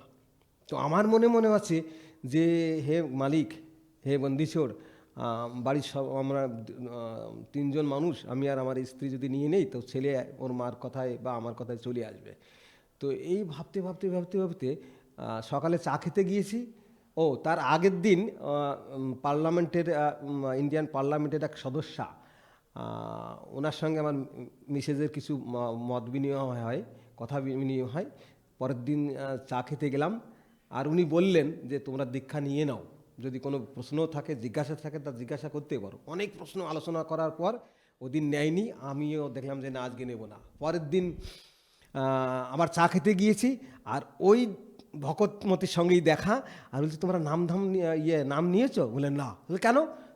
আস্তে আস্তে আস্তে কী হলো, ওনার সঙ্গে চা খেতে আরও যারা গিয়েছিলেন তারা মানে আমার মিসেসকে ঘিরে ধরেছে, কেন নেওনি, তোমার কিছু জানার মানে বাকি আছে, এই বলে আর কি ওই নামধাম সেন্টারের দিক নিয়ে গিয়ে একজনের কাছে বসিয়ে দিলেন। সে 7টা ভাষায় কথা বলে। উনি বলছেন যে আপনাকে কোন ভাষায় বললে, মানে ইংলিশেই বলছে, which is language are you easily understand that. তো তখন আমি বলছি যে ইংলিশই বলা হোক। উনি ইংলিশে প্রশ্ন আমার স্ত্রী ইংলিশে প্রশ্ন করছেন, আর ইংলিশে উত্তর দিচ্ছেন। উনি বলতে বলতে বলতে উনি হট করে বাংলায় কথা বলছেন। আপনি বাংলাও জানেন? বলছে I have learn 7 language and I am speaking 7 language. তখন আমি আমার স্ত্রী বলছি, এটা সম্ভব? তো আপনি কেন এই পথে আসলেন? তখন বলছে দেখুন, এই পথে আসার বিভিন্ন কারণ আছে। ওনার 1-2 কারণ শুনে আমার স্ত্রী রাজি হয়ে গেলেন, এবং ওই দিন 21শে জুন 2024 নেপালেই আমরা দুজন দীক্ষিত হলাম, গুরুজির মন্ত্র নিলাম। স্যার, আমরা শুনেছি সন্ত রামপালজি মহারাজজির কাছ থেকে নাম দীক্ষা যারা নেয় তাদের অনেকজনেরই অনেক লাভ হয়, তাহলে আপনার কী লাভ হয়েছে? দেখুন, আমি খুব ইন্ডিকেট করে কথাটা বলছি। শারীরিক, মানসিক, অর্থনৈতিক, আধ্যাত্মিক, পারমার্থিক, এই যে সমস্ত লাভ, আমি প্রত্যেকটা লাভই প্রাপ্তি হয়েছে, আমার প্রত্যেকটা লাভই হয়েছে। এটা আমি এরকম বলি, গুরুজির কৃপা শুধু অনুভূতিতে নয়, আমি বিভিন্ন সময় দেখেছি, চোখেও দেখা যায় যে এটা গুরুজির কৃপা হলো। তো আমার যেমন মানসিক, শারীরিক যেমন বিভিন্ন রোগ ছিল, মানে গ্যাস অ্যাসিডিটি ছিল, আমার সুগারের টেন্ডেন্সি ছিল। আমি গুরুজির নামে দীক্ষা নেওয়ার পর মানে কি বলবো, আমার শারীরিক এমন পাওয়ার হয়েছে, দুর্বলতা বলতে আমার কিছু নাই, আমার স্মৃতিশক্তির অনেক উন্নতি ঘটেছে। আমার শারীরিক যে সমস্ত প্রবলেম ছিল সে সমস্ত প্রবলেমগুলো আর নাই। তারপরে মানসিক শান্তি, মানে যেখানেই যেতাম সেখানে একটা টেনশন ফিল করতাম যে আমি মানব জীবনে কী করলাম, কতজন কত সাকসেস হয়ে গেছে, এত বড় বাড়ি গাড়ি ব্যাংক ব্যালেন্স, তো এরকম মনে হতো তখন। কিন্তু এখন মনে হয় যে আমি সব কিছু আমার যে মানসিক যে শান্তি, যেটা পেলে মন খুশি হয়, খুশিতে ভরপুর হয়, আমার সেই মানসিক শান্তি আছে। আধ্যাত্মিক বলতে আমার মনে হয় যে ঈশ্বরের সাথে মানুষ কানেক্ট হওয়ার পর একটা দৃঢ়ভাব আসে। যেমন কোনো খেলায় যদি সে সাকসেস হয়, তার মধ্যে তখন যে মানে দৃঢ়তা আসে যে মানে আমি কিছু মানে বড় কিছু জিতেছি। এই যে ঈশ্বরের সাথে যে কানেকশান হলে যে দৃঢ়তা হয়, যে শান্তি হয়, যে সুখ পাওয়া যায়, সকল সুখের যে উৎস, সেই উৎসের সাথে যে মানে কানেক্টেড হওয়া যায়, সেটা এখন মনে হচ্ছে আমার যে আমি মানে সত্যিকারের আমার মানব জীবন সফল। স্যার, আপনি একজন শিক্ষিত ব্যক্তি, এডুকেটেড পারসন, তাহলে আপনি শিক্ষিত সমাজকে কি বার্তা দিতে চান যারা এখন সায়েন্সের উপরে ভরসা করে? তো এই প্রশ্নের উত্তর দেওয়ার আগে একটা ঘটনা আমি বলি যে আমি যেমন বিভিন্ন জায়গায় গ্রন্থ পাঠ হলে আমি সেখানে ছুটে যেতাম, নবদ্বীপেও গিয়েছি, বা আমার পাড়া মানে গ্রামে বা বিভিন্ন জায়গায় যারা ভাগবত পাঠ করতো, গীতা পাঠ করতো, ওই আসর গিয়ে আমি পড়তাম, এবং আমিও গীতা পাঠ করে শুনিয়েছি, ভাগবত পাঠ করে শুনিয়েছি। কিন্তু আমি কোনোদিন বুঝতে পারিনি যে এই ব্রহ্মা বিষ্ণু শিব, এদের পিতা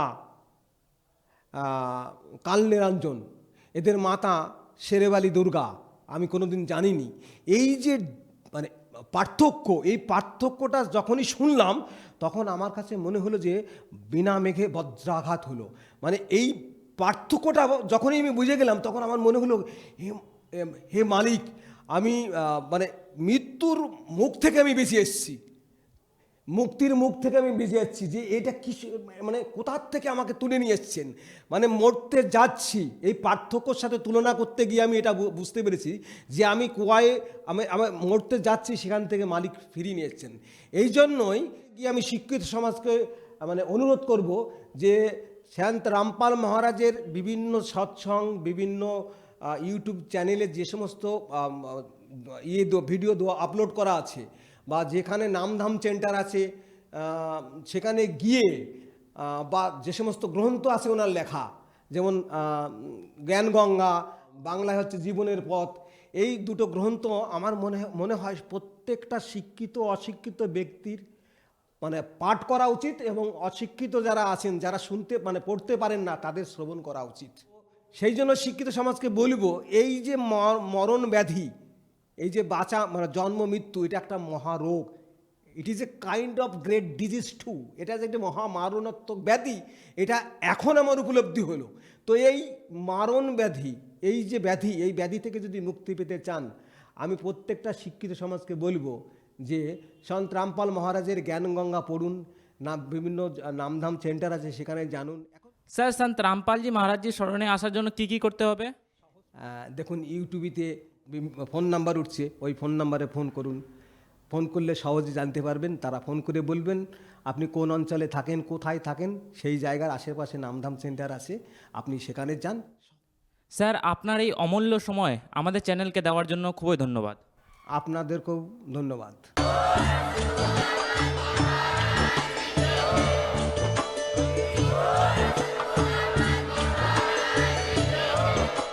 আপনারা শুনছিলেন জগৎগুরু তত্ত্বদর্শী সন্ত রামপালজি মহারাজের মঙ্গলময় প্রবচন। অধিক তথ্য জানার জন্য ভিজিট করুন আমাদের ওয়েবসাইট www.jagatgururampalji.org। সন্ত রামপালজি মহারাজের শুভাশীর্বাদে সম্পূর্ণ বিশ্বে 500-এরও অধিক নাম দীক্ষা কেন্দ্র আছে, যেখানে সন্ত রামপালজি মহারাজের দ্বারা অনলাইনে সম্পূর্ণ বিনামূল্যে নাম দীক্ষা দেওয়া হচ্ছে। আপনার নিকটবর্তী নাম দীক্ষা কেন্দ্রের ঠিকানা জানার জন্য যোগাযোগ করুন 9188291491।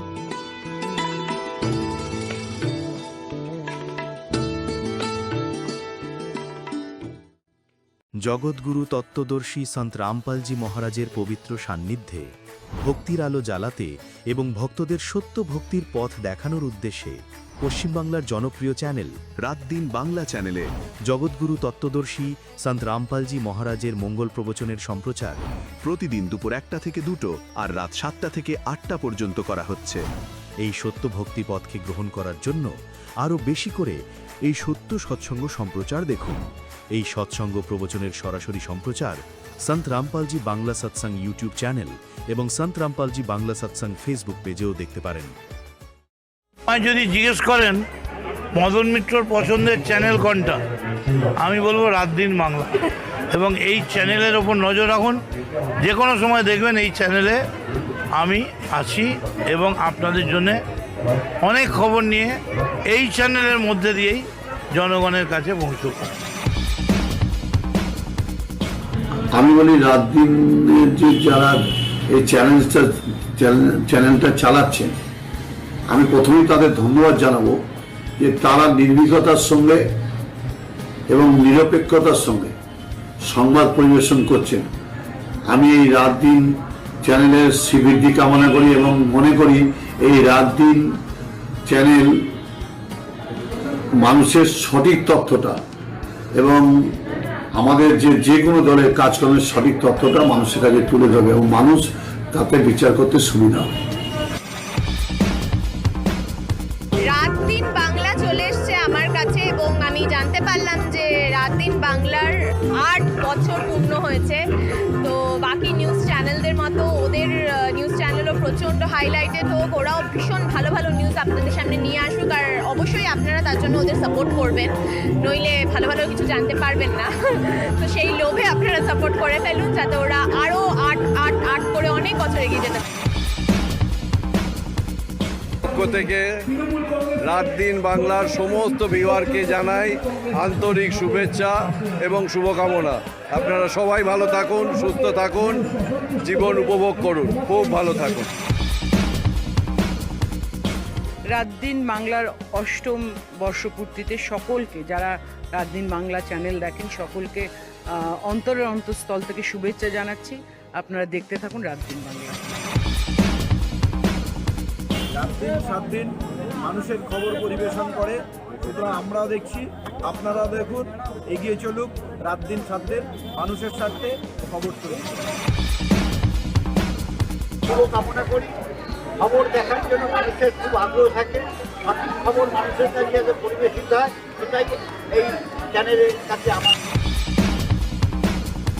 রাত দিন বাংলা জিওর সঙ্গে সামিল হয়েছে, পুরো ভারতবর্ষে দেখছে। আমার জজবা ওয়েলফেয়ার তরফ থেকে, আমার পুরো টিম থেকে, জজবা থেকে আমরা অনেক বাধাই দিচ্ছি রাত দিন। আপনাদেরকে আন্তরিকভাবে অভিনন্দন জানাচ্ছি। আপনারা যেভাবে 8 বছর ধরে মানুষের মনের খবর নির্ভীকভাবে, নিরপেক্ষভাবে মানুষের কাছে পৌঁছেছেন, তার জন্য আন্তরিকভাবে অভিনন্দন। আর আপনারা যে পোর্টাল চ্যানেল খুলেছেন, যেভাবে আপনাদের চ্যানেল এতদিন পর্যন্ত যে পরিষেবা মানুষের জন্য দিয়েছেন, ঠিক একইভাবে টোটাল চ্যানেলও নির্ভীকভাবে, নিরপেক্ষভাবে মানুষের কাছে সংবাদ পরিবেশন করবেন। আপনাদের জন্য অনেক শুভেচ্ছা এবং ভালোবাসা। দেখুন, রাত দিন বাংলা আমার অনেক দিন থেকে পরিচিত। যবে থেকে লঞ্চ হয়েছিল সোশ্যাল মিডিয়া, এবার নানা রকম বিষয় নিয়ে আরও চ্যানেলগুলো তৈরি হচ্ছে। আমি তাকে সমর্থন করি, তাকে আমরা ভালো লাগে এই কারণে ওনার সব জায়গায় ভালো নিউজ দিতে সবসময় উপস্থিত থাকেন, তাদেরকে আমি ধন্যবাদ জানাই। আর মানুষকে বলি, এই সব চ্যানেলকে দেখবেন যারা নিউট্রালি চ্যানেলকে আপডেটিং করা হয়, মানুষের সত্যি কথা জানানো হয়, মানুষ আপডেটিং থাকে, সেই রাত দিন চ্যানেলকে আমরা ধন্যবাদ জানাই, শুভেচ্ছা জানাই। আরও ভালো করে উন্নতই হোক, অনেক চ্যানেলগুলো খুলুক, পেপার মিডিয়ার মধ্যে খুলুক, সেটা নিয়ে আমার শুভেচ্ছা। অনেক আন্তরিক শুভেচ্ছা এবং অভিনন্দন রইল। আর আপনাদের চ্যানেলটি আগামী দিনে আরও অনেক মানুষের কাছে পরিষেবা পৌঁছে দিক, মানুষের গণমাধ্যম হিসেবে আরও সাফল্যমণ্ডিত হোক, এই আশা আমি রাখছি এবং আমার অভিনন্দন এবং শুভেচ্ছা আপনাদের সকলের জন্য রইল। রাত দিন বাংলাকে আমি অশেষ ধন্যবাদ। তারা যেভাবে মাঠে ময়দানে রোদ বৃষ্টি ঝড়ে এইভাবে তারা প্রচার সংগ্রহ করে এবং মানুষের কাছে পৌঁছে যায় এবং ঘরে ঘরে এই সংবাদ পৌঁছে দিচ্ছে। রাত দিন সংবাদকে আমার তরফ থেকে অশেষ ধন্যবাদ। হঠাৎ করে অসুস্থ হলে চিন্তা কিসের?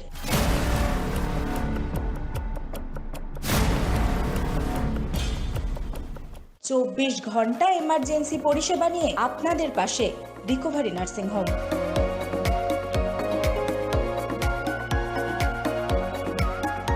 তাই দিন হোক বা রাত, রিকভারি নার্সিং হোম বাড়িয়ে দেবে সুচিকিৎসার হাত।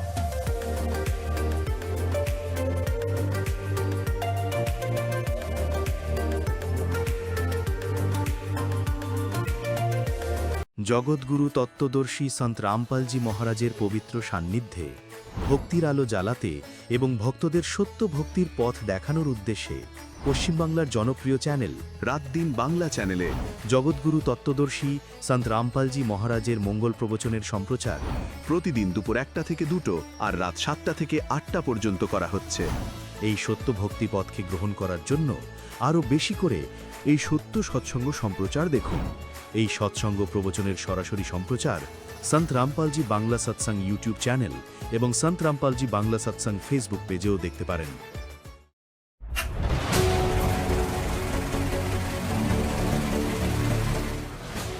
এন্টারটেনমেন্ট টাইমস দেখতে চোখ রাখুন রাত দিন বাংলার পর্দায়।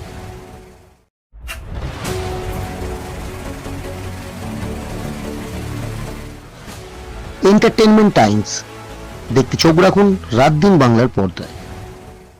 अरे भैया कहाँ हैं आप? अरे ऐप में तो 5 मिनट दिखा रहा है। तो ऐसे कीजिए, कैंसिल कर दीजिए, मैं दूसरी कैब कर लूंगा। क्या बात कर रहे हैं आप? ऐप में तो 500 रुपए दिखा रहा है, आप एक्स्ट्रा क्यों मांग रहे हैं? क्या आप भी रोजाना ट्रेवल करने के लिए कैब बुक करते हैं? और क्या इसी तरह के एक्सपीरियंस का सामना करना पड़ता है आपको भी? तो आइए, अब इस एक्सपीरियंस को बेटर बनाने का टाइम आ गया है रेडी टू कैब के साथ। रेडी टू कैब से इंडिया का most trusted and fastest growing cab booking platform. Ready to cabs पर आपको कैब बुकिंग सर्विसेज ही नहीं बल्कि यहाँ पर आप local taxi, rickshaw, AC non AC taxi सब बुक कर सकते हैं। और सबसे अच्छी बात तो यह है कि यहाँ पर आप अपना फेयर खुद डिसाइड करते हैं, है ना ये अच्छी बात। अब लंबे इंतजार की जरूरत नहीं है, ना ही एक्स्ट्रा फेयर देने की जरूरत है, और अपने डेस्टिनेशन पर लेट पहुंचने की टेंशन भी खत्म। यहाँ पर सिर्फ बुकिंग ही नहीं, रेडी टू कैब्स के साथ आप एज ए करियर भी अपने आप को ग्रो कर सकते हैं, जहां पर इंडिया के बाकी के सारे प्लेटफॉर्म के कंपैरिजन में आप ज्यादा रेवेन्यू जनरेट कर सकते हैं। तो अब इंतजार कैसा? बनाओ अपने कैब बुकिंग एक्सपीरियंस को बेटर रेडी टू कैब्स के साथ। आप इस ऐप को डाउनलोड कर सकते हैं प्ले स्टोर से या फिर ऐप स्टोर से, या फिर स्क्रीन पर नीचे दिए गए नंबर पर कांटेक्ट कीजिए। मिलते हैं। दीर्घ 22 বছর আপনাদের সেবায় আমরা।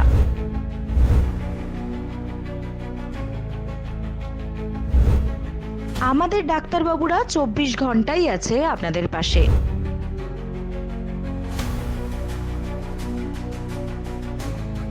পুজোর দিনগুলোতেও আপনারা থাকুন নিশ্চিন্তে। তাই স্টারলিং মানেই সুস্থ ও নিরাপদ জীবন। এসে গেছে বাংলার একমাত্র unique reality game show Sreemoyee superstar season 2। মন খুলে নিজের গল্প বলবে বাংলার প্রতিটি নারী। আমার নাম সোমা দাস। মাত্র 20 টাকা চিকেন বিরিয়ানি, আমি 20 টাকা চিকেন বিরিয়ানি। আমার শাশুড়ি আমাকে খুব মারধর করতেন, এর মধ্যে আমার স্বামীও যুক্ত রয়েছে, যে আমাকে প্রচণ্ডভাবে এনারা স্ল্যাং ল্যাঙ্গুয়েজ দিয়েছে, আমার বদনাম করেছে, আমাকে বাজেভাবে বাড়ি থেকে তাড়িয়ে দিয়েছে মারধর করে। থাকবে দারুণ হাসি, ঠাট্টা, গান, গল্প আর আনলিমিটেড গিফটস জিতে নেওয়ার সুযোগ। আর সাথে থাকবেন আমাদের সবার প্রিয়, সবার কাছের হোস্ট কাঞ্চনাদি। নমস্কার, আমি কাঞ্চনা মৈত্র। গেম খেলুন, প্রাইজ জিতুন আর হয়ে উঠুন বাংলার আসল শ্রীময়ী সুপারস্টার। রেজিস্ট্রেশনের জন্য এখনই যোগাযোগ করুন স্ক্রিনে দেয়া নাম্বারে। বাংলার শ্রীময়ীরা রেডি তো? এবার পালা স্বপ্ন পূরণের। খুব শীঘ্রই আসছে আনলিমিটেড মস্তি, মজা, ফান আর মনের গল্প নিয়ে শ্রীময়ী সুপারস্টার সিজন 2, শুধুমাত্র রাত দিন বাংলার পর্দায়। উত্তর জেলার কুর্তি কদমতলা বিধানসভা এলাকার ব্রজেন্দ্রনগর ভারত বাংলাদেশ সীমান্তে বিএসএফ এর গুলিতে এক যুবক আহত হওয়ার ঘটনায় ব্যাপক চাঞ্চল্য ছড়িয়েছে। সোমবার সকাল 7:30 নাগাদ সীমান্ত লাগোয়া এলাকায় গুলিবিদ্ধ হন উত্তর জেলার পানিসাগর মহকুমার অগ্নিপাশা গ্রামের 3 নম্বর ওয়ার্ডের বাসিন্দা মৃত গোপাল দাসের পুত্র আকাশ দাস। ঘটনার পর বিএসএফ জওয়ানরা দ্রুত তাকে উদ্ধার করে ধর্মনগর জেলা হাসপাতালে নিয়ে আসে। বর্তমানে আকাশ দাস সেখানে চিকিৎসাধীন। তবে কোন কারণে তিনি সীমান্তের এত কাছাকাছি গিয়েছিলেন তা নিয়ে স্থানীয়দের মধ্যে নানা প্রশ্ন উঠছে। অনেকের ধারণা ঘটনাটির নেপথ্যে কোনো রহস্য থাকতে পারে। ঘটনার তদন্তে ইতিমধ্যেই নেমেছে স্থানীয় থানার পুলিশ, পাশাপাশি বিএসএফ এর পক্ষ থেকেও ঘটনার বিস্তারিত রিপোর্ট প্রস্তুত করা হচ্ছে বলে সূত্রের খবর। এই ঘটনার জেরে ব্রজেন্দ্রনগর সীমান্ত এলাকায় উত্তেজনা সৃষ্টি হলেও পরিস্থিতি বর্তমানে নিয়ন্ত্রণে রয়েছে। পুলিশ এবং বিএসএফ উভয় পক্ষেই ঘটনার প্রকৃত কারণ উদ্ঘাটনের চেষ্টা চালিয়ে যাচ্ছে। ব্যুরো রিপোর্ট, রাত দিন নিউজ নেটওয়ার্ক। বিএসএফ একটা পেশেন্ট নিয়ে এসছে, হ্যাঁ, পেশেন্টের নাম আকাশ দাস, 25 বছর, ইন্ট্রা অ্যাবডোমিনাল বুলেট ইনজুরি নিয়ে এসছে। পেশেন্টের নাম আকাশ দাস। অ্যাড্রেস পেশেন্ট তো বুলেট ইনজুরি এসছে, ব্লিডিং হচ্ছে, তো আমরা ইমিডিয়েট যা যা করা দরকার, ব্লাড ট্রান্সফিউশন, অ্যান্টিবায়োটিক সব কিছু দিয়ে রেখেছি, সার্জন কল পাঠিয়েছি। হ্যাঁ, নেক্সট এখন পেশেন্টের অবস্থার উপর বেস করে পরবর্তী সিদ্ধান্ত। এই 25 বছর। ম্যাডাম, বুলেট কি ভেতরে আছে নাকি বেরিয়ে গেছে? কিন্তু তো অ্যাবডোমেন খোলার পরবর্তী বাইরে বোঝা যাচ্ছে। রেফার করার মতো অবস্থা না, এমনিতে সম্ভবত রেফার করতে লাগবে। আমরা সার্জন কল পাঠিয়েছি, সার্জন এসে বাকিটা পেশেন্ট নিয়ে। উত্তর জেলার দামছড়া থানার উদ্যোগে বিশেষ অভিযানে কানাঝুরি এলাকা থেকে উদ্ধার হয়েছে বিপুল পরিমাণ বারবি সিগারেট। বাজার মূল্য প্রায় 15 লক্ষ টাকা। এই ঘটনায় আটক করা হয়েছে আব্দুল ফাতার ওরফে আসাদকে। তার বাড়ি কানাঝুরি, পিতা মৃত আব্দুল সালাম। গোপন সূত্রে পাওয়া তথ্যের ভিত্তিতে পুলিশ ওই এলাকায় তল্লাশি অভিযান চালায়। অভিযানের সময় সন্দেহজনক অবস্থায় ধৃতের কাছ থেকে মজুত করা বার্মি সিগারেটের কার্টুন উদ্ধার হয়। প্রাথমিক জিজ্ঞাসাবাদে জানা যাচ্ছে সিগারেটগুলো সীমান্তবর্তী এলাকা দিয়ে চোরাচালানের উদ্দেশ্যে আনা হয়েছিল। পুলিশও জানিয়েছে চোরাচালানের চক্রের সঙ্গে যুক্ত আরও কেউ আছে কিনা তার তদন্ত চলছে। আটক ব্যক্তির বিরুদ্ধে উপযুক্ত আইনি ব্যবস্থা গ্রহণ করা হচ্ছে। ব্যুরো রিপোর্ট, রাত দিন নিউজ নেটওয়ার্ক। আজ ভোরবেলা আমার কাছে গোপন খবর আসে যে দামছড়া থানার অন্তর্গত কানাঝুরিতে আব্দুল ফাতার ওরফে আসাদ মিয়ার বাড়িতে অবৈধ বার্মিস সিগারেট রাখা আছে। তো এই খবরের ভিত্তিতে আমরা আসাদ মিয়ার বাড়িতে তল্লাশি চালাই এবং তল্লাশি চালিয়ে 16 কার্টন ওরিস বার্মিস সিগারেট আমরা উদ্ধার করি এবং আসাদ মিয়াকে আমরা অ্যারেস্ট করি। যে সিজ করা যে বার্মিস সিগারেট বাজার মূল্য প্রায় 15 লক্ষাধিক টাকার মতো হবে। ফের হাকিমপুর চেকপোস্টে 52 জন বাংলাদেশি অবৈধ অনুপ্রবেশকারী। গতকাল রাজ্যপাল আসার পর রাজ্যপাল সীমান্ত বিএসএফ সঙ্গে বৈঠক করার পর অনুপ্রবেশের নির্দিষ্ট সংখ্যা জানাতে পারেনি। আজ সকাল হতেই সীমান্ত রাজ্য ছাড়িয়ে ভিন্ন রাজ্যে বহু অবৈধ অনুপ্রবেশকারী বাংলাদেশে ফেরার অপেক্ষায় জড়ো হচ্ছেন।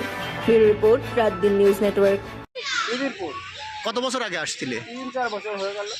এর ভিতরে গিয়েছিলে তা কি বিএসএফ কি বললো? বললো ওখানে বসো, তোমার পরে গাড়িতে নিয়ে যাও। বার করে দিল আবার? কতজন গিয়েছিলে ভিতরে? এই তো 28-30 জন হবে। তোমরা বাংলাদেশ থেকে কোন বাটার দিয়ে আসছিলে? ওটা বলতে পারবো না। দালাল মারফত? লোকজনের সঙ্গে চলে আসছিলাম, কি করে তখন বুঝতাম। এই বাংলাদেশের বাড়ি কোথায়? আমাদের নড়াইল জেলা। এদিকে থাকতে কোথায়? খিদেরপুর। কত বছর ধরে আসো? 3-4 বছর। কোনো কাগজপত্র কিছু করতে পারোনি? কিছু করতে পারিনি। এসআইআর এর কারণে চলে যাচ্ছ? এখন এসআইআর এর কারণে চলে যাচ্ছে। তোমার নাম কি? মোহাম্মদ আহাদ মোল্লা। সাত সকালে ছাতনা রেল স্টেশনের যুবকের রেলে কাটা পড়ার ঘটনায় তুমুল চাঞ্চল্য ছড়ালো রেল যাত্রীদের মধ্যে। জানা গিয়েছে সকাল 7:30 নাগাদ খড়গপুর রাঁচি এক্সপ্রেস ট্রেনে কাটা পড়ে এই মর্মান্তিক দুর্ঘটনা ঘটে।